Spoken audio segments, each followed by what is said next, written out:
ನಮಸ್ಕಾರ. First tube ನ ಮತ್ತೊಂದು ವಿಡಿಯೋಗೆ ಸ್ವಾಗತ. ಕೈ ಶಾಸಕನ ಕೋಟಿ ಕೋಟಿ ಖಜಾನೆ ರಿವೀಲ್ ಆಗಿದೆ.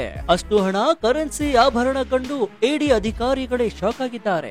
ಆನ್ಲೈನ್ ಬೆಟ್ಟಿಂಗ್ ಕೇಸ್ ನಲ್ಲಿ ಕಾಂಗ್ರೆಸ್ ಶಾಸಕ ವೀರೇಂದ್ರ ಪಪ್ಪಿ ಮನೆ ಮೇಲೆ ಇಡಿ ದಾಳಿ ನಡೆಸಿದೆ. ಕರ್ನಾಟಕ, ಮುಂಬೈ, ಜೋಧ್ಪುರ ಮತ್ತು ಗೋವಾ ಸೇರಿ 30 ಕಡೆ ಇಡಿ ದಾಳಿ ನಡೆಸಿದ್ದು ಕೋಟಿ ಕೋಟಿ ಖಜಾನೆ ರಿವೀಲ್ ಆಗಿದೆ. ಕರ್ನಾಟಕದ ಚಿತ್ರದುರ್ಗ ಶಾಸಕ ಕೆಸಿ ವೀರೇಂದ್ರ ಪಪ್ಪಿ ಮನೆ ಮೇಲೆ ಇಡಿ ದಾಳಿ ಮಾಡಿದ್ದು ಆನ್ಲೈನ್ ಹಾಗೂ ಆಫ್ಲೈನ್ ಬೆಟ್ಟಿಂಗ್ ಗೆ ಸಂಬಂಧಿಸಿದಂತೆ ಹಣದ ದುರ್ಬಳಕೆ ಪ್ರಕರಣದಲ್ಲಿ ಜಾರಿ ನಿರ್ದೇಶನಾಲಯ ದಾಳಿ ನಡೆಸಿದ್ದು ಆಗಸ್ಟ್ 22 ಶುಕ್ರವಾರ 6 ರಾಜ್ಯಗಳ 30 ಕಡೆಗಳಲ್ಲಿ ದಾಳಿ ನಡೆಸಿತ್ತು. ಈ ವೇಳೆ ಕೋಟಿ ಕೋಟಿ ಖಜಾನೆ ಪತ್ತೆಯಾಗಿದೆ. 12 ಕೋಟಿ ನಗದು, ವಿದೇಶಿ ಕರೆನ್ಸಿ, ಚಿನ್ನಾಭರಣ ಪತ್ತೆಯಾಗಿದ್ದು ಇದನ್ನ ಕಂಡು ಖುದ್ದು ಇಡಿ ಅಧಿಕಾರಿಗಳೇ ಶಾಕ್ ಆಗಿದ್ದಾರೆ. ಹಾಗಾದ್ರೆ ಕಾಂಗ್ರೆಸ್ ಶಾಸಕ ವೀರೇಂದ್ರ ಪಪ್ಪಿ ಅವರಿಗೆ ಸಂಬಂಧಿಸಿದಂತೆ ಇಡಿ ದಾಳಿಯಲ್ಲಿ ಇಡಿ ಅಧಿಕಾರಿಗಳಿಗೆ ಸಿಕ್ಕಿದ್ದೇನು? ಕೋಟಿ ಕೋಟಿ ಖಜಾನೆಯನ್ನ ಕಂಡು ಅಧಿಕಾರಿಗಳು ಶಾಕ್ ಆಗಿದ್ದೇಗೆ? ಜನರ ದುಡ್ಡನ್ನ ಲೂಟಿ ಮಾಡಿದ್ರಾ? ಈ ಎಲ್ಲಾ ಇಂಚಿಂಚು ಮಾಹಿತಿಯನ್ನ ಇವತ್ತಿನ ಈ ವಿಡಿಯೋದಲ್ಲಿ ನೋಡೋಣ. ಆದ್ರೆ ಅದಕ್ಕೂ ಮುನ್ನ ಈ ಶಾಸಕರು, ಅಧಿಕಾರಿಗಳು ದುಡ್ಡು ಹೊಡಿಬೇಕು ಅಂತಾನೆ ಎಲೆಕ್ಷನ್ ಗೆ ನಿಲ್ತಾರಾ? ಈ ಬಗ್ಗೆ ನಿಮ್ಮ ಅನಿಸಿಕೆ ಏನು ಅಂತ ಕಮೆಂಟ್ ಮಾಡಿ ಹಾಗೂ ವಿಡಿಯೋಗೆ ಲೈಕ್ ಕೊಡಿ. ಜೊತೆಗೆ ನೀವಿನ್ನೂ ನಮ್ಮ ಚಾನೆಲ್ ಅನ್ನ ಸಬ್ಸ್ಕ್ರೈಬ್ ಆಗಿಲ್ಲ ಅಂದ್ರೆ ಈ ಕೂಡಲೇ ಸಬ್ಸ್ಕ್ರೈಬ್ ಆಗಿ ಹಾಗೂ ಪಕ್ಕದಲ್ಲಿರುವ ಬೆಲ್ ಐಕಾನ್ ಅನ್ನ ಪ್ರೆಸ್ ಮಾಡಿ. ಕಾಂಗ್ರೆಸ್ ಶಾಸಕ ವೀರೇಂದ್ರ ಪಪ್ಪಿಗೆ ಸಂಬಂಧಿಸಿ ಇಡಿ ದಾಳಿ ನಡೆಸಿದ್ದು ಕರ್ನಾಟಕದ ಚಿತ್ರದುರ್ಗ, ಬೆಂಗಳೂರು, ಹುಬ್ಬಳ್ಳಿ, ಮುಂಬೈ, ಗೋವಾ ಮತ್ತು ರಾಜಸ್ಥಾನದ ಜೋಧ್ಪುರದಲ್ಲಿ ನಡೆದಿದೆ. ಈ ವೇಳೆ ಕೋಟಿ ಕೋಟಿ ಖಜಾನೆ ಕಂಡು ಅಧಿಕಾರಿಗಳೇ ಶಾಕ್ ಆಗಿದ್ದಾರೆ.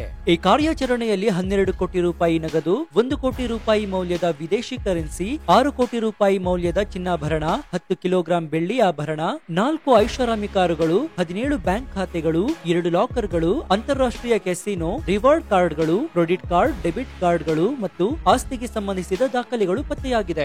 ಚಿತ್ರದುರ್ಗದ 6 ಸ್ಥಳದಲ್ಲಿ, ಬೆಂಗಳೂರಿನ 10 ಸ್ಥಳದಲ್ಲಿ, ಜೋಧ್ಪುರದ 3 ಸ್ಥಳದಲ್ಲಿ, ಹುಬ್ಬಳ್ಳಿಯ 1 ಸ್ಥಳ ಹಾಗೂ ಮುಂಬೈನ 2 ಸ್ಥಳಗಳು ಮತ್ತು ಗೋವಾದ 8 ಸ್ಥಳಗಳಲ್ಲಿ ಇದರಲ್ಲಿ ಪಪ್ಪಿಯವರಿಗೆ ಸಂಬಂಧಿಸಿದ 5 ಕ್ಯಾಸಿನೋಗಳಾದ Puppy's casino gold, ocean rivers casino, Puppy's casino, pride, ocean 7 casino ಮತ್ತು ಬಿಗ್ ಡ್ಯಾಡಿ ಕ್ಯಾಸಿನೋ ಸೇರಿದಂತೆ ಹಲವೆಡೆ ದಾಳಿ ನಡೆಸಿ ಈ ದಾಳಿಗಳಲ್ಲಿ MGM casino, metropolitan casino, Bellagio casino, marina casino ಮತ್ತು ಕ್ಯಾಸಿನೋ ಆಭರಣದ ರಿವಾರ್ಡ್ ಕಾರ್ಡ್ಗಳು ಸಹ ಪತ್ತೆಯಾಗಿದೆ. ಈ ಕಾರ್ಯಾಚರಣೆಯು ಹಣದ ದುರ್ಬಳಕೆ ತಡೆ ಕಾಯ್ದೆ ಅಡಿಯಲ್ಲಿ ನಡೆದಿದೆ.